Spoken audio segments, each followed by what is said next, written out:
but that was when I ruled the world.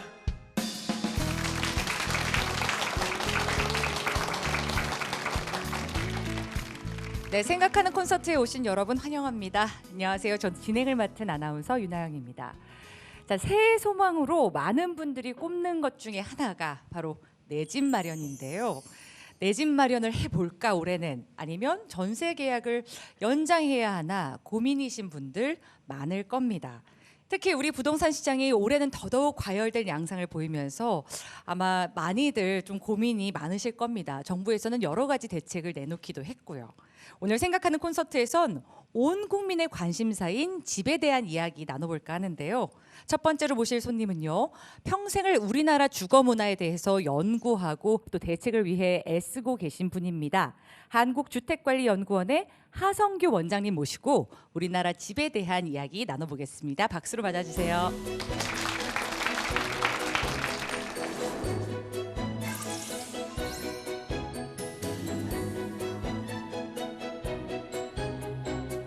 우선 집이라고 하는 것은 몇 가지 특징과 속성이 있습니다. 그게 이제 다른 말로 표현하면은 다차원적 속성, 또 주거 문화적 특징, 이런 것들이 있는데, 제일 먼저 우리가 지적해야 될 것은, 집이라고 하는 것은 위치가 고정되어 있습니다. 이걸 이동이 불가능합니다. 위치의 고정성이라고 하는 얘기는 흔히 우리는 학문적으로 주거 입지라고 하는데, 어디에 내 집이 입지해 있냐에 따라서 주택 가격이 천차만별입니다. 예를 들면은 동일한 집의 사이즈, 같은 회사가 지은 집이라도 강남에 있느냐 강북에 있느냐, 또 그 아파트가 전철에 가까우냐 뭐냐, 또 학군이 좋으냐 나쁘냐, 이런 것에 따라서 주택 가격이 천차만별이다. 그래서 굉장히 주택이라고 하는 것은, 즉 집이라고 하는 것은 천차만별 다차원적 속성을 가지고 있다고 말씀드릴 수 있고, 또 우리가 이 집은 내구 소비재라고 그러는데 굉장히 오래 사용합니다. 한 가정에서 집만큼 오래 사용하는 물건이 없습니다. 제가 물건이라고 말하는 이유는 뭐냐면, 집도 사고 팔고 하는 거래의 대상이 되기 때문에 그렇습니다. 이 자본주의 사회에서는 집은 충분히 거래의 대상이 되기 때문에 굉장히 오래 쓰는 물건이라는 얘기죠. 그게 가지고 있는 주택의 특징이고, 또 한 가지는 어느 가정이든지 주택만큼 재산적 가치가 큰 물건이 없습니다. 그렇죠? 그래서 주택이 가장 한 가정의 소중한 재산 목록이다라고 하는 것이 우리가 주거 문화를 이해하는 데 상당히 도움이 되는 개념이고, 또 많은 사람들이 주택을 통해서 일확천금을 기대를 하고 있습니다. 때로는 주택이 투자재, 때로는 주택이 투기재로서 역할을 하고 있는데, 지금 우리나라의 많은 가정들이 자기 집을 가지지 못하기 때문에 언제 내 집을 가질 수 있을까? 또 전세살이를 살고 있는 사람은 전세가 계속 오르니까 언제 전세를 탈출할 수 있을까라고 하는 이러한 여러 가지 주택이 우리의 삶의 고통이자, 또 때로는 집을 통해서 많은 기쁨을 주기도 합니다. 그러면은 우리 주거 문화를 좀 더 구체적으로 설명할 필요가 있는데요. 저는 한국은 아파트 선호 사회다, 이렇게 규정을 해봤습니다. 왜냐하면 여기 자료에 나와 있는 바와 같이 주택 유형별 비중을 보니까 우리나라 전체 주택에서 아파트를 포함한 공동주택의 비중이 약 75%입니다. 절대 다수의 집이 아파트 혹은 소위 공동주택이라고 그러는데요. 이게 점점 증가하고 있습니다. 그래서 대한민국은 아파트 선호 사회다라고 하고, 그러니까 결과적으로 아파트에 사는 사람이 많아지는 겁니다. 자, 오늘 참 흥미로운 사실을 여러분에게 좀 공개를 해야 되겠는데, 여기 발레리 줄레조라고 하는 프랑스 여성 지리학자이자 도시계획가입니다. 자, 이분이 우리나라를 우연히 이제 방문하게 됐고, 전국을 이렇게 돌아다니면서 굉장히 놀라게 됩니다. 뭘 보고 놀라느냐 하면은, 도시는 말할 것도 없고 농촌에 가도 굉장히 아파트가 많다. 예를 들면 시골 논 한복판에 나홀로 아파트가 쓰고, 야산 꼭대기에 또 아파트가 건축되고 있고, 도대체 이게 어떻게 이런 나라가 있느냐. 물론 이제 홍콩이나 싱가포르 가면은 대부분 아파트입니다. 이 싱가포르 같은 경우는 그 나라 자체가, 도시 자체가 나라니까 우리하고는 전혀 비교가 안 됩니다. 그렇죠? 홍콩도 마찬가지. 우리는 국토 면적이 꽤 넓은 그런 나라임에도 불구하고 어디를 가나 아파트가 거의 모든 주거 형태를 차지하고 있어서 이 발레리 줄레즈라고 하는 프랑스 여인이 작심을 합니다. 뭘 했냐면은 자기 나라에 돌아가서 아파트 공화국이라는 책을 씁니다. 지금 우리나라에 나와 있습니다. 번역이 돼서. 이것이 우리나라 아파트의 문화, 아파트의 선호 이렇게 되는데 이분의 책을 읽어보면 이런 얘기가 나옵니다. 한국 사람들 왜 아파트를 좋아하냐? 그래서 한국에 있는 아파트를 보니까 굉장히 고급스럽다. 그다음에 굉장히 고층화되어 있다. 그다음에 한국의 아파트는 굉장히 첨단화되어 있다. 최첨단 기술과 여러 가지를 집약해서 아파트를 만든다. 그래서 이분의 그 한국의 아파트 공화국이라고 하는 별칭에 걸맞는 몇 가지 이 설명이 아파트는 부를 상징하는 것이다. 적어도 한국에서는. 그리고 아파트는 소위 말해 신분재화다. 신분재화라고 하는 말은 뭐냐면 그 신분을 아파트를 통해서 나타나고 있다. 이런 얘기입니다. 상당히 재미있는 그런 책인데 그래서 이게 아파트라고 하는 것이 왜 그 서양 사람들에게는 그렇게 경악을 금치 못하는 그런 충격으로 받아들이냐면은 서양에서는 아파트가 잘 사는 사람이 집이 결코 아닙니다. 예를 들어서 영국의 경우에 산업혁명이 일어나고 많은 농촌에 있는 분들이 도시로 이주를 해와서 도시가 굉장히 빠른 속도로 성장하고 인구가 증가했는데 이 도시화의 급격한 전진이라고 그러죠. 그것으로 인해서 슬럼이 형성이 됐습니다. 그 슬럼 문제, 즉 가난한 사람들이 사는 불량 주거지를 해결하기 위한 방법이 뭐냐? 단위 면적도 많은 사람들을 수용해야 되니까 아파트가 제격이다. 그래서 아파트가 성행하기 시작했습니다. 그래서 서양 사람, 특히 서유럽 국가에서 아파트라는 개념은 뭐 노동자들이 사는 집이다 이 정도로 인식을 하고 있기 때문에 이 발레리 줄레조는 상당히 문화적 충격을 받았고 이 논문으로 이 연구로 해서 그 유명한 솔본드 대학에서 박사학위를 취득하게 됩니다. 상당히 그 재미있는 그런 연구라고 저는 생각하고 있고요. 또 한 가지 재미있는 그 현상은 도대체 어떤 사람이 아파트 사느냐, 소득 계층별로 주택 유형을 한번 구분해 보니까 지금 여기 나와 있는 자료처럼 저소득층은 단독주택에 많이 살고 고소득층은 아파트에 많이 삽니다. 이건 뭐 정확한 통계 자료니까 제가 부정할 수 없는데 소득이 높을수록 아파트에 사는 비중이 크다는 얘기는 뭐냐면은 즉 아파트는 부의 상징이다. 아까 이야기했던 신분재화다.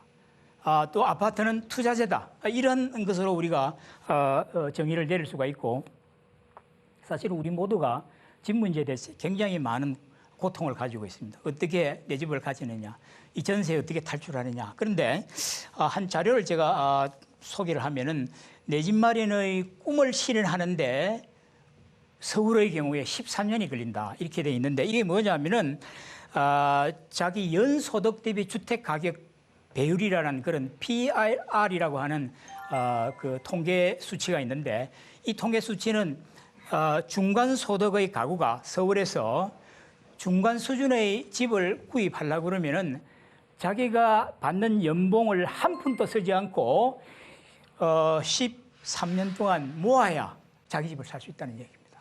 그래서 이 말은 다른 말로 표현하면은 자력으로 남의 도움 없이 내 집을 갖는다는 것은 거의 불가능에 가깝다. 이루어질 수 없는 꿈이다라고도 이야기를 할 수가 있습니다. 물론 여기 또 표 1에 보면은 전국 비주택 기준 가구 규모인데 비주택, 집이 아닌 곳에 살아가는 사람이 약 160만 가구입니다. 예를 들면 쪽방이라든지 고시원이라든지 비닐하우스, 심지어 컨테이너, 움막 이런 데 살아가는 사람이 많습니다. 지금 제가 말씀드리고자 하는 것은 뭐냐 하면은 대한민국의 그 주거 수준이 빈익빈 부입니다. 이 말은 뭐냐면 가난한 사람은 계속 주거가 가난해지고 부자는 더 좋은 집으로 이사가는 이런 주거 수준의 격차 심화, 주거의 빈익빈 부익부가 심화되고 있다라는 말씀을 드릴 수가 있습니다. 그리고 우리나라 주거 문화, 주거 상태를 점검하는 데서 빼놓을 수 없는 것이 전세입니다. 여러분 전세를 많이 살고 계시죠. 지금 우리 주변에 전세살이를 하는 사람들이 많은데 지금 전세 가구가 2015년 센서스에 의하면 약 290만 가구에서 전세가 점점점 월세로 이동하고 있습니다. 그 이유를 보니까 전세 가격이 상당히 빠른 속도로 뛰기 때문에 그게 상승한 전세 값을 감당을 못해서 월세를 가는 경우가 많고 또 집주인의 경우에는 전세보다도 월세를 택하는 것이 훨씬 더 경제적으로 이익입니다. 왜냐? 요새 좀 제도권의 그 금융, 은행의 이자가 굉장히 낮기 때문에 오히려 월세를 받는 것이 더 낫다. 그래서 사람들이 그러면 앞으로 전세를 살아야 되냐, 월세를 살아야 되냐, 전세의 가격이 어떻게 될 것이냐, 집값이 어떻게 될 것이냐, 이런 게 상당히 궁금한 그 관심사인데, 최근 현 정부 들어서 지난해 지금까지 상당히 주택 가격이 오르고 전세가 올라서 지금 다양한 정책들을 펴고 있기 때문에 제 생각은 그렇습니다. 앞으로 2, 3년 안으로 주택 가격 상승은 좀 어렵지 않겠느냐. 여러 가지 규제를 많이 하고 있기 때문에 전세도 지금 상당히 올라가고 있는 상황인데, 이 전세 가격의 그 변동은 지역별로 틀립니다. 강남과 강북 중에서 어느 구, 어느 동네 하기 때문에 일률적으로 전세가 오를 것이다, 혹은 내릴 것이다라고 단정하기는 힘듭니다. 그리고 최근에 또 문제가 되고 있는 것은 우리나라에서 1인 가구의 숫자가 정대합니다. 우리가 일반적으로 생각할 때 3인 가구 혹은 4인 가구가 우리의 전통적 가구 형태였습니다. 예를 들어서 어머니, 아버지, 아기 하나, 둘, 자식 하나, 둘, 이래서 3인 가구, 4인 가구인데, 이게 지난 수십 년 동안 가장 많은 비중을 차지하는 가구 형태였는데, 2015년 인구 센서스에 보니까 1인 가구가 약 29%를 차지해서 1위입니다. 2위가 이제 3인 가구, 4인 가구 이랬는데, 근데 가구 규모가 줄어드니까 이게 어떤 현상으로 나타나느냐 하면은 집의 사이즈도 줄어들어야 됩니다. 또 1인 가구의 경우는 자기 집을 가지는 것보다 전세, 월세가 또 많이 활용하게 되니까 전반적으로 우리나라의 주거 상황이나 주거 문화가 급격히 변하고 있다라고 하는 말씀을 드릴 수가 있고요. 또 하나는 여러분이 다 아시는 바와 같이 65세 이상 고령 가구가 급격히 증가하고 있습니다. 우리는 고령 사회로 지금 가고 있습니다. 그래서 65세 고령 가구 중에 특히 문제가 되고 있는 것은 독거 노인입니다. 혼자 사는 노인들의 숫자가 증가하고 있다. 그래서 이게 지금 우리나라에서 역사적으로 볼 수 없는 정말 새롭고 변화가 큰 인구학적, 그다음에 가구적인 그런 변화가 일어나고 있기 때문에 여기에 맞는 정책을 펴야 된다고 저는 이렇게 보고 있고요. 마지막 부분에서 제가 꼭 여러분에게 소개를 해드리고 싶은 것은, 그러면은 다른 나라는 어떻게 하고 있느냐? 우리나라 하고 있는 게 좋으냐 나쁘냐, 우선 그걸 평가하기 전에 외국의 사례나 외국의 경험을 보므로 해서 여러 가지 우리가 정책적 시사점을 얻을 수 있다고 보는데, 싱가포르 먼저 말씀을 드리겠습니다. 싱가포르는 공공임대주택 비중이 전체 주택 재고의 80%를 차지합니다. 국민의 90%, 정확히 금년도 통계하면 91%가 자기 집을 소유하고 있습니다. 우리의 꿈이 자기 집을 소유하는 건데, 어떻게 이렇게 싱가포르는 자가 소유가 확대되어 있고 공공임대주택이 많으냐, 공공주택이 많으냐. 첫째, 자기 집을 원한다면 80%, 90%까지 정부에서 돈을 대출해 줍니다. 또 한 가지는 만일 자기 부모님 댁 근처에 집을 이사를 간다든지 부모님 댁에서 2km 이내의 집을 옮기는 경우에는 그 가구에 대해서는, 그 집에 대해서는 분양 우선권을 줍니다. 이게 뭐냐면 가족 공동체라고 하는 중요성을 인정하는 겁니다. 할아버지, 할머니가 애들 좀 돌보고 가정이 좀 더 평화롭고 주거 문제를 해결하기 위한. 그래서 저는 이걸 갖다 맞춤형 주거 프로그램이다 이렇게 생각합니다. 그 실정에 맞는 그런 정책을 편다는 얘기죠. 그래서 싱가포르는 정말로 우리가 주거 안정을 누리는 대표적인 국가다 이렇게 볼 수 있고요. 네덜란드도 EU 국가 중에 가장 많은 공공주택을 가지고 있는 나라죠. 3가구 중에 1가구가 공공주택에 살고 있는데, 이 공공주택에 산다는 얘기는 뭐냐면은 네덜란드가 국민들 그 저소득, 중소득, 고소득 이 소득 계층 간의 주거 격차가 가장 격차를 줄인 그런 나라라고 이렇게 학술적으로 나와 있습니다. 그래서 상당히 중요한 그런 그 정책을 펴고 있고요. 독일은 좀 특이합니다. 우리나라나 많은 나라들이 자기 집을 가지는 정책을 최우선 정책으로 펴고 있습니다. 자본주의 사회에서는 그렇습니다. 그런데 독일은 자기 집을 가진 비율이 46%밖에 안 됩니다. 세계 국가 경쟁력에서 1위가 미국이고 2위가 싱가포르고 3위가 독일인데, 독일이 참 잘 사는 나라인데도 불구하고 자기 소유 비중이 가장 낮다. 남의 집에 새들어 살아도 아주 편안하게 주거 안정을 이루는 나라다. 그 이유가 뭐냐? 우선 민간 임대주택을 잘 육성하고 있습니다. 또 한 가지는 뭐냐면은 자동갱신권이라 해서 남의 집에 새들어 살지만은 내가 세입자로서 뭐 법적인 하자가 없으면은 내가 원하는 기간 얼마든지 주거 안정이 되고 그 집을 계속 살 수 있다는 얘기죠. 그런 측면에서 독일의 제도가 굉장히 기감이 되는 그런 제도고, 마지막으로 스웨덴의 경우에는 스웨덴은 협동조합 주택이 발달한 나라입니다. 전 주택의 41%가 협동조합 주택인데, 협동조합 주택이라 하는 것은 뭐냐면 여러 사람이 모아서 조합을 만들어서 주택을 건설해서 관리하는데, 이 말은 뭐냐면 소유권은 조합이 가지지만은 이용권은 회원이, 즉 입주자가 가지는 겁니다. 자기가 살아가는 데 전혀 문제가 없습니다. 그래서 각 나라가 독특하게 자기 나름대로의 국민 주거안정 정책을 펴고 있기 때문에 우리나라도 우리나라에 맞는 그런 모형들을 개발해야 되지 않겠냐라고 생각하면서, 마지막으로 우리가 국민의 주거안정을 위해서 노력해야 됩니다. 제가 생각하고 있는 노력의 가장 우선순위는 사회 취약계층이라고 볼 수 있는 1인 가구, 노령 가구, 대학생, 신혼부부, 장애자, 이분들을 위해서 우리가 좀 더 적극적으로 주택을 많이 공급을 해야 되는데, 공공주택 비중을 보면은 OECD나 EU-연합이 보통 10%, 11%입니다. 우리나라 지금 6%밖에 안 됩니다. 그래서 좀 더 공공임대주택을 공급하자. 그 외에 뭐 주택급여라고 하는데 바우처 제도라든지 쉐어하우스, 협동조합 주택, 맞춤형 주거 프로그램 등등 해서 좀 현재보다 좀 더 넓고 맞춤형의 그런 주거 프로그램을 개발하고 주택을 공급하는 게 좋지 않겠느냐, 이런 주장을 하고 싶고, 마지막으로 이 주거권에 대한 인식입니다. 주거권이라는 것은 인간이 이 세상에 태어나서 주거 문제에 관한 한 인간의 존엄성과 가치를 누릴 수 있는 적정한 주택에 살 수 있도록 해야 된다는 얘기죠. 그래서 우리 모두가 주거권을 인식하고 앞으로 우리나라도 국민들이 모두가 주거 안정이 됐으면 좋겠습니다. 감사합니다.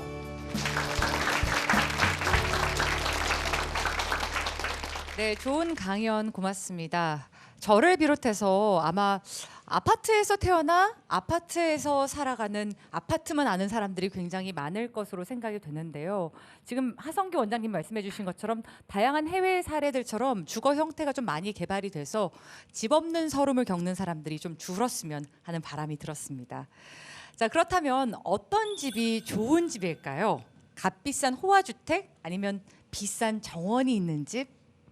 오늘 모실 분은요, 바로 건강한 집이 좋은 집이라고 합니다. 과연 내가 살고 있는 집이 건강한 집인지 아닌지 궁금하시죠? 건축사 조원용 선생님과 함께 진단해 보도록 하겠습니다. 박수로 맞아주세요.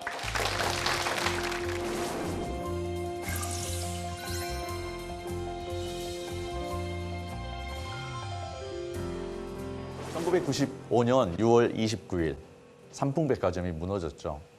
저는 그 다음 날부터 이 무너진 삼풍백화점의 지하 2층, 3층, 4층을 다니면서 그 무너진 잔해 속을 기어다니며 살아있는 사람 있으면 소리 좀 내주세요라고 절규하며 다녔습니다. 그때 제 마음 가운데 느꼈던 것이, 나는 사람을 살리는 건축사가 돼야 되겠다라는 생각이었습니다. 우리가 건축을 생활하면서 가장 많이 사용하고 중요하지만 간과하고 있는 두 가지 요소가 있죠. 문과 계단입니다. 오늘 그 문과 계단에 대해서 좀 설명을 해드릴까 합니다. 지금 방청을 시청자 여러분, 그리고 방청객에 계시는 우리 방청객 여러분, 여러분은 지금 이 순간 이 자리에 계시기까지 오늘 하루에 문을 몇 번이나 사용했는지 기억하실 수 있겠습니까? 문을 몇 번이나 사용했을까요? 몇 개의 문이 아니고 몇 번이죠. 아침에 일어나서 방문 열고 나와서 화장실 문 열고 들어가서 용변 보고, 화장실 문 열고 나와서 방문 열고 들어가서 옷 챙겨 입고, 방문 열고 나와서 밥 먹고, 다시 방문 열고 들어가서 가방 들고. 오늘 하루에도 수를 셀 수 없을 정도로 많은 횟수의 문을 사용했죠. 그런데 그 문은 과연 들어가는 장치일까요? 아니면 나가는 장치일까요? 둘 다. 네, 둘 다라고 이야기를 많이 하실 겁니다. 그러나 둘 다라고 이야기하시는 분은 원리를 모르기 때문이죠. 문은 들어가는 문이 있고 나가는 문이 있습니다. 들어가는 문으로는 나올 수도 있고 나가는 문으로는 들어올 수도 있다라고 생각하시면 되겠죠. 오늘 여러분이 밤에 주무셨던 그 방의 문은 어느 쪽으로 열었습니까? 방 안쪽으로 열었습니까? 아니면 거실 쪽, 바깥쪽으로 열었습니까? 대부분 안쪽으로 열죠. 우리나라에 있는 주택의 많은 주택들은 방 안쪽으로 문을 열게 되어 있습니다. 그것을 열고 닫는다는 의미로 여닫이 문이라고 하는데요. 방향이 어디냐에 따라서 문의 이름이 정해지죠. 그래서 그 문을 안으로 열었기 때문에 안 여닫이 문이라고 이야기합니다. 지금 그림에 보이시는 대로 저렇게 열죠. 그런데 이 안 여닫이 문은 안으로 열기 때문에 들어가기 위한 문이다라고 이야기를 하는 것이죠. 그런데 그 목적이 있어요. 목적이 뭘까요? 그것은 바로 사생활 보호, 프라이버시라고 이야기합니다. 그 사생활을 보호, 누군가 밖에서 똑똑하고 노크를 했을 때 자기는 문 뒤에 몸을 가리고 누구세요? 라고 내다볼 수 있어요. 그런데 이것을 만약 바깥 여닫이, 조금만 바깥쪽으로 열어도 자기 몸은 다 들여다보이게 되겠죠. 그래서 자기의 사생활 보호가 필요한 곳은 그 문을 무슨 여닫이로 한다? 안 여닫이로 한다입니다. 그런데 마지막 신발을 신고 밖으로 나가기 위한 그 현관문은 어느 쪽으로 열었죠? 네, 바깥쪽으로 열었죠. 그 바깥쪽으로 연 문은 바깥 여닫이 문이고 그 문이 나가기 위한 문입니다.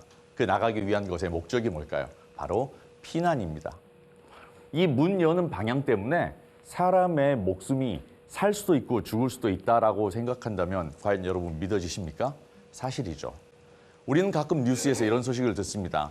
어디에서 화재가 나서 5명이 불에 타 숨졌습니다. 10명이 숨졌습니다라는 이야기를 듣죠. 저는 현장에 가보지 않았지만 제가 99% 확신한 건 뭐냐면 그 문은 안 여닫이 문이었을 것이다라는 것입니다. 화재가 나면 제일 먼저 따라 나오는 현상이 뭐죠? 연기가 나겠지만 현장이 아닌 다른 곳에서는 바로 정전입니다. 불이 딱 꺼지고 잠시 후에 연기가 차오르면 소위 멘붕 상태가 됩니다. 그래서 멘붕 상태가 되면서 큰일 났다.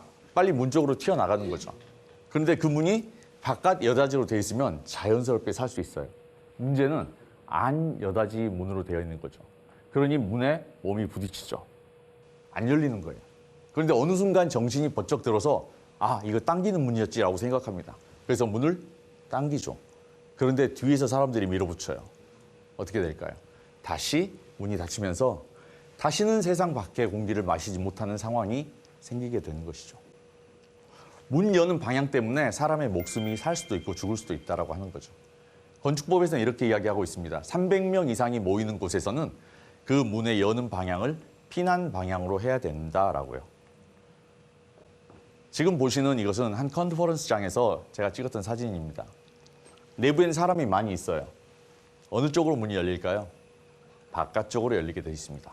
마침 한 분이 나가시는 그 장면을 제가 포착을 했어요. 이래서 사람이 많이 모이는 곳, 그런데 300명이라고 하는 것은 법적 기준이고 300명이 아닐지라도 조금 더 적은 수라 할지라도 사람이 많이 모인 곳에서는 그 문을 바깥 여닫이 문으로 하는 것이 중요합니다. 교실 이야기를 해볼까요? 교실은 이렇죠.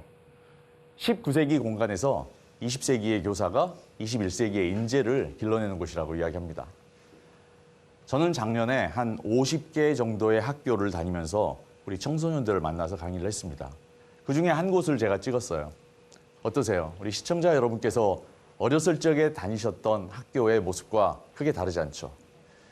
저도 마찬가지입니다. 그런데 지금 장비나 컴퓨터가 들어간 것 이외에는 다른 것이 달라진 것이 없는데 유독 제 눈에는 이게 보였습니다. 뭡니까? 문이죠. 지금 화면에 동그랗게 마크가 되어 있는 저것은 바로 정첩이라고 하는 것입니다. 문의 열리는 방향을 보여주는 거죠. 정첩이 안쪽으로 보이면 안 여닫이 문, 바깥쪽에 있으면 바깥 여닫이 문입니다. 그럼 이 교실은 무슨 여닫이 문입니까? 안 여닫이 문으로 되어 있습니다. 제가 학생들에게 물었어요. 이 문이 왜 안 여닫이로 되어 있지? 그랬더니 바깥 여닫이로 하게 되면 복도에 다니는 학생이 다칠까 봐요. 제가 그랬어요. 있을지 없을지도 모르는 다른 사람을 걱정하는 니네들이 성인 군자로구나. 너희들에게 문제가 생기면 어떡할 거냐. 여러분, 지금은 화재도 화재지만 지진이 더 무서운 상황으로 올 수가 있어요. 쿠궁하고 움직이면 어떻게 해야 돼요? 머리를 감싸고 책상 밑으로 들어가야 될까요? 아니에요. 문제가 있다 싶으면 무조건 튀어나가야 합니다. 여러분의 가정에서 만약 지진을 느끼고 있었다면요. 지체 없이 건물 밖으로 나가야 합니다. 학생들 마찬가지예요. 그런데 저렇게 후다닥 서두르고 나가다가 누군가가 문 앞에서 넘어지기라도 해봐요. 어떻게 되겠습니까? 문이 열립니까? 안 열립니다. 서두르다가 책상이 문 앞에 엎어졌어요. 어떻게 될까요? 그 안에 있는 30명의 학생들이 모두 위험에 처하게 되는 거예요. 이 문 때문에. 우리 어렸을 적에는 어떤 문을 사용했습니까? 옆으로 여는 문을 사용했죠. 그런데 왜 지금은 저렇게 여닫이를 쓸까요? 이유는 하나입니다. 여닫이 문이 옆으로 여는 미닫이 문보다 쌉니다.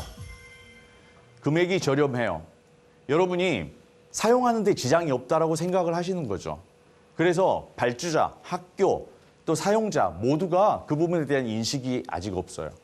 사용하는 환경 속에서 위험이 닥쳤을 때 우리가 해야 될 일은 제일 먼저 건물을 빠져나가야 되는 거예요. 그런데 건축물이 사람을 도망가지 못하게 붙잡고 있다면 되겠습니까? 안 되죠.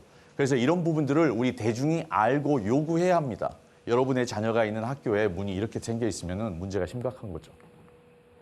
계단 이야기 해볼까요? 계단은 올라가는 장치일까요? 내려가는 장치일까요? 계단의 원형은 사다리죠. 그러니까 올라가기 위한 장치일 겁니다. 그런데 제가 드리는 질문은 진짜 질문은 이거죠. 계단은 올라갈 때 시계 방향으로 돌아 올라가는 것이 나은지 반시계 방향으로 돌아 올라가는 게 나은지 목적을 이뤘으니 다 똑같은 것일까요? 지구상에 모든 건축물에 계단이 있는데 그 계단이 시계 방향일지 반시계 방향일지에 대해 생각하지 않고 지은 것들이 많기 때문에 아마 5대5 정도 될 거예요. 그런데 제가 한때 근무했었던 대학의 한 교사의 왼편에 있는 계단입니다. 그리고 이 사진은 오른편에 있는 계단이죠. 두 개가 돌아서 올라간 방향이 반대입니다. 저는 이 올라가고 내려가고 하는 것에 방향이 어디일지라도 사용하는 데 문제가 없지만 저는 문제가 있다라고 생각을 해요. 굉장히 중요한 요소다라고 생각을 합니다. 그래서 그 힌트를 어디서 찾냐면 트랙에서 찾습니다. 지구상의 모든 트랙 경기는 어느 방향으로 돕니까? 반시계 방향으로 돕니다. 경륜도 마찬가지입니다. 모든 트랙 경기는 다 반시계 방향입니다. 시계 방향으로 도는 경기는 지구상에 존재하지 않습니다. 그럼 왜 반시계 방향으로 돌까요? 우리의 심장이 왼쪽에 있기 때문이죠. 왼쪽에 있는 것과 반시계 방향이 어떤 연결이 될까요? 어떤 위난 상황에서 뻥 하고 문제가 생긴다. 그러면 우리는 위험을 느끼고 몸을 움츠리게 됩니다. 사람이 죽는 이유가 두 가지가 있습니다. 심장이 죽으면 심장사, 뇌가 죽으면 뇌사라고 이야기하죠. 이 두 개의 기관은 너무 중요하기 때문에 우리 본능적으로 이것을 보호하려고 하는 그런 마음을 느끼고 몸이 움직이게 됩니다. 그래서 위험한 상황에서는 머리와 왼쪽 가슴을 부여잡고 이렇게 몸이 돌죠. 어느 쪽인가요, 이게? 이게 왼쪽. 반시계 방향이 됩니다. 우리 시청자 여러분 한번 해보시겠어요? 우리 방청객 여러분. 만약에 위험 상황이 됐다. 왼쪽으로 한번 이렇게 움직여 보시겠어요? 네. 또 이번엔 반대로 한번 해보세요. 오른쪽으로 한번 해보세요. 어떠세요? 어느 쪽이 편합니까? 당연하게도 왼쪽으로 움직이는 것이 자연스럽고 편합니다. 그런데 나는 오른쪽으로 움직이는 것이 편한데라고 생각하시는 분이 있으면 혹시 심장이 오른쪽에 있을지도 모르겠어요. 별거 아닌 것 같지만 별거 아닌 게 별거 아닌 거고 사소해 보이지만 사소한 것이 사소하게 보이지 않도록 하는 것이 굉장히 중요합니다. 그래서 계단을 내려가는 방향은 반시계 방향으로 돌아 내려가게끔 하는 것이 사람을 살리는 관점에서는 매우 중요하다라고 생각합니다. 그러나 저도 설계를 하다 보면 어쩔 수 없이 시계 방향으로 내려가게끔 설계를 할 때가 있어요. 그런데 그것을 알고 하는 것과 모르고 그냥 막 하는 것과는 다르겠죠. 이런 내용을 우리가 미리 알았더라면 요구를 할 수 있어요. 건축사님께 나는 이런 계단이 좋습니다. 나는 이런 문이 좋습니다. 라고 요구를 할 수 있으면 우리의 소양이 얼마나 높아질 수 있겠습니까? 때로는 전시장에 가서도 어느 방향으로 돌아야 될지를 잘 모를 때가 있어요. 그러면 왼쪽 가슴이 중앙 쪽을 향하게끔 해서 반시계 방향으로 돌면 큰 문제가 없습니다. 1층까지 돌아서 내려온 다음에 1층의 출입문이 바로 맞닥뜨리는 것에 계단의 위치가 있어야 합니다. 그래야 피난하기가 좋죠. 만약에 계단의 방향이 1층까지 내려왔을 때 그 계단의 방향이 출입문의 반대 방향으로 있다면 위난 상황에 자칫하면 지하실까지 내려가 버리는 그런 불행이 도래할 수도 있겠죠. 이러한 요구들이 요구하지 않아도 건축사님들이 다 설계에 반영하지만 우리의 대중이 그 내용을 알고 있다면 미리 생각하고 내가 사용하는 건물의 문과 계단은 어떤 형태로 되어 있는가라는 것을 미리미리 경험해 보신다면 위난 상황에 여러분의 생명을 살리는 데는 도움이 되는 일이라고 생각을 합니다. 여러분, 좋은 건축 문화는 건축가의 역량으로부터 시작한다라고 생각하시겠지만 건축가의 역량보다는 건축주의 소양으로부터 시작합니다. 우리나라가 좋은 건축 문화의 길을 걷기 위해서는 좋은 건축주가 많아져야 합니다. 건축가를 키우는 교육도 중요하지만 건축주의 소양을 키우는 교육은 더 중요하다고 생각을 합니다.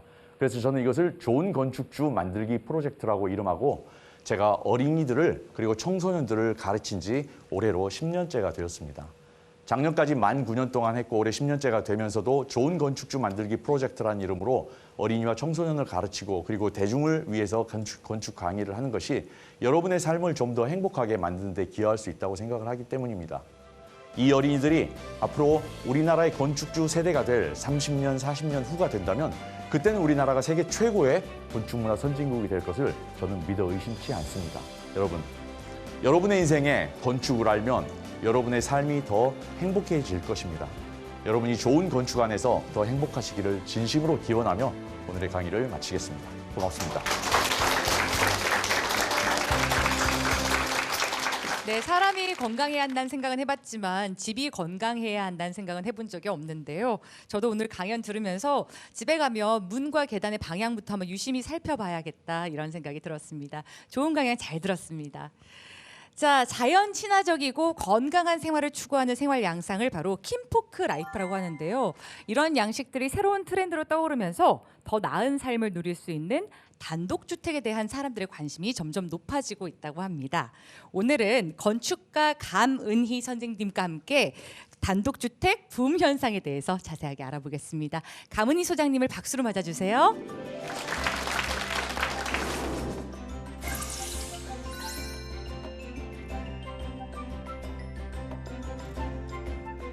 대한민국은 아파트 공화국.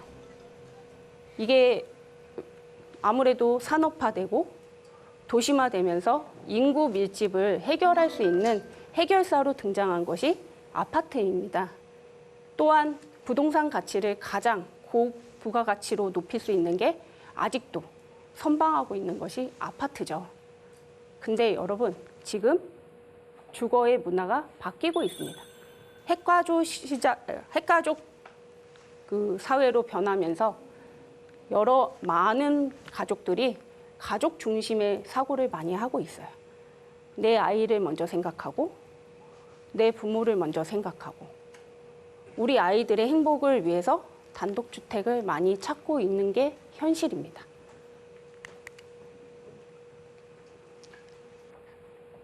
주거의 형식이 어떻게 변하고 있는지, 그리고 제가 만난 여러 건축주들의 사고는 내가 원하는 주택이 명확했다는 겁니다.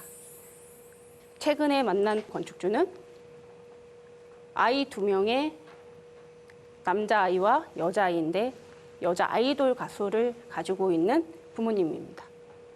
그 어머님이 뭘 원하셨냐면 엔터테인먼트사가 그렇게 우리 아이를 잘 키워주고 있지 않아요. 하지만 우리 아이를 나는 잘 키우고 싶어서 댄스실을 만들고 싶다. 그러면서 뭉갤 수 있는 집을 원하셨습니다. 그래서 최근에 제가 제안해 드린 집 이름이 뭉게 하우스. 네. 그 의미는 편안한 집. 그거를 제시를 해드린 것입니다. 나만의 주택. 우리 가족만의 주택은 내가 생각하는 것이 아니라 여러분들이 밑그림을 그려야 된다고 제가 말씀을 드리는 내용입니다. 이 그림은 협소주택인데요. 지금 제가 왜 이 협소주택을 가지고 왔냐면 도심지에서도 단독주택을 살고 싶어 하시는 분들이 많아요. 그리고 현재 빈집도 워낙 많아요. 그런 토지를 잘 구입을 하시면 도심지에서도 단독주택을 구입해서 만들어서 나만의 주택을 지을 수 있다. 이게 지금 단독주택에 대한 트렌드가 변하고 있다는 거예요. 아까 말씀드렸듯이 많은 여성분들은 전원주택에 가서 사는 걸 원치 않으세요. 대신 내 아이가 마음껏 뛰노는 공간을 원하시기 때문에 도심지에서도 단독주택을 짓고 싶어요 하고 오시는 부분이 이 부분입니다. 이거를 해결할 수 있는 게 협소주택. 작은 땅을 사서 나만의 주택을 지어서 기회가 되면 1층에는 근생, 나만의 생활 사무실이라든가 아니면 카페 운영이라든가 아이들이 와서 도서관을 이용을 한다든가 이런 약간의 부를 창출할 수 있는 요소와 단독주택을 같이 결합하는 방식으로 협소주택이 지금 구도심지에 많이 나오고 있습니다. 안전하고 건강한 집, 그리고 나만의 집, 단독주택. 우선 여기서 용어를 조금 정리를 하고 갈게요. 단독주택이라는 말 말고도 많은 분들은 전원주택이라고 알고 계세요. 전원주택이라는 용어를 제가 별로 권해드리고 있지 않습니다. 왜냐하면 전원주택은 저 푸른 초원 위에 그림 같은 집을 짓는 그냥 전원 속에 어디 농가 쪽에 있는 용어로 들리기 때문에 여러분은 앞으로 또 집을 지으신다고 하면 전원주택이라고 하지 마시고 단독주택이라는 용어를 쓰시기 바랍니다. 단독주택은 한 세대가 단독으로 내가 필요한 시설 및 생활 편의를 갖춘 주택의 형식이 단독주택입니다. 이 단독주택의 용어를 전원주택이라는 용어 대신 단독주택이라고 정의를 내려놓으면 나중에 아마 아파트와 같은 용어로 고부가가치가 상승할 거라고 저는 생각을 합니다. 그 단독주택의 좋은 장점을 가지고 있는 공법을 하나 소개시켜 드리려고 이 자리에 섰습니다. 그게 중목구조라는 공법인데요. 이게 목구조에 관련된 공법입니다. 목구조는 여러 가지가 있어요. 아시다시피 한옥도 있고 경량목구조, 일반화되어 있는 경량목구조, 그리고 중목구조. 제가 중목구조를 추천드리는 이유 중에 하나는 합리적인 공법입니다. 여러분 아이들이 가지고 놀고 있는 레고 아시죠? 레고 방식으로 만들어진 도면에 만들어진 그 미리 되어 있는 공법으로 현장에서 조립하는 방식이 중목구조의 방식인 공법입니다. 요즘에 아무래도 친환경적인 거를 어머님들이 많이 선호하다 보니까 중목구조를 많이 선택을 하는데요. 가장 좋은 1번 장점이 나무 구조니까 친환경적이다. 두 번째, 나무는 아무래도 철근 콘크리트 구조보다는 단열성이 뛰어납니다. 그리고 목재이다 보니 습도 조절이 자연스럽게 됩니다. 그리고 중목구조의 가장 큰 장점이 지진, 내진 설계가 기본적으로 되어 있다는 겁니다. 요즘에 아무래도 포항 지진 이후로 내진 설계에 대해서 되게 예민하게 반응들 많이 하시거든요. 그 부분이 자연스럽게 해결될 수 있는 중목구조를 단독주택을 짓고자 하시는 분들은 선택하시는 게 저는 맞다고 생각을 합니다. 그리고 마지막, 많은 분들이 저에게 여쭤보시는 것 중에 저는 친환경 소재로 집을 짓고 싶은데 친환경 소재는 싸지 않아요. 이 방법을 해결할 수 있는 방법이 무엇이 있을까요? 라고 많이 여쭤보시는데 제가 그럴 때는 목구조로 집을 지으세요. 그러면 자연스럽게 구조재가 친환경 마감재로 연출을 할 수 있습니다. 라고 말씀을 많이 드립니다. 구조재를 자연스럽게 노출하여 인테리어 효과까지 볼 수 있다면 인테리어 비용을 아무래도 절감할 수 있겠죠. 이런 좋은 장점을 중목구조로 좀 제안을 드리고 싶습니다. 여러분, 단독주택뿐만 아니라 주거는 우리 가족이 머무는 공간이고 행복해야 합니다. 그리고 가족이 행복하면 마을이 행복해진다고 제가 말씀을 많이 드리고요. 마을이 행복해지면 도시도 행복해지고 나아가 나라가 행복해질 수 있다고 봅니다. 여러분, 아이들과 함께 뛰놀 수 있는 단독주택의 밑그림을 한번 잘 그려보시기 바랍니다. 행복한 집 짓기 도전해 보세요. 감사합니다. 네, 강연 쭉 듣다 보니까 우리가 단독주택에 대해서 좀 오해들을 많이 하고 있었던 것 같아요. 전원주택? 난 전원 생활하기 싫어. 아니면 땅이 있어야 집을 짓지. 이렇게 생각하는 분들 많으실 것 같은데 저 역시도 언젠가 조그만 부지를 좀 마련할 수 있는 여유가 생긴다면 저만의 집을 짓는 것도 나쁘지 않겠다. 이런 생각이 들었습니다. 좋은 강연 잘 들었습니다. 자, 오늘 세 분의 강연을 듣고 궁금한 점들 또 떠오르는 생각들 많으실 텐데요. 꼬리에 꼬리를 무는 생각에서 나눠보도록 하겠습니다.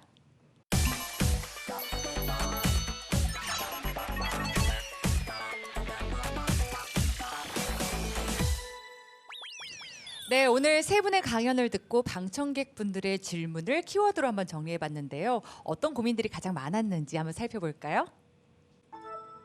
자, 일단 제일 크게 보이는 게 바로 내 집 마련입니다. 제가 꿈은 이제 단독주택에 사는 거거든요. 서울을 벗어나지 않고 각 근처에 인천이나 뭐 경기권 그리고 서울권에서도 어디든지 단독주택을 어디에 지어서 살면 좋을지 사실 막연하거든요. 그래서 약간 꿈을 구체적으로 그릴 수 있도록 좀 조언을 해주시면 좋을 것 같아요. 이 부분은 가문희 소장님이 얘기해 주셔야 될 것 같아요. 우선은 단독주택을 짓기 위해서는 기본적으로 있어야 되는 게 토지라는 거고요. 사실 서울 근교는 땅값이 워낙 너무 고가이기 때문에 사실은 엄두 내기가 좀 어려운 부분이 없지 않아 있어요. 근데 아까 제가 잠깐 소개했던 최근의 트렌드 중에 협소주택이라는 것도 하나의 방법이 될 수 있다고 보거든요. 그래서 요즘에 그 서울 고도심에 이렇게 돌다 보면 폐가로 오랫동안 남의 손을 가지 못하고 혼자 폐가로 있는 그 집들도 되게 많아요. 그래서 그런 것도 선택을 하시면 나만의 주택을 한번 진행을 해보실 수 있지 않을까 하는 생각이 들고요. 또 하나 방법은 LH에서 단독주택 필지를 많이 분양을 합니다. 그래서 택지가 한번 개발을 할 때 그럴 때 이제 LH의 홈페이지에서 클릭을 한번 해보셔도 하나의 방법이 될 것 같긴 합니다. 네, 감사합니다. 네.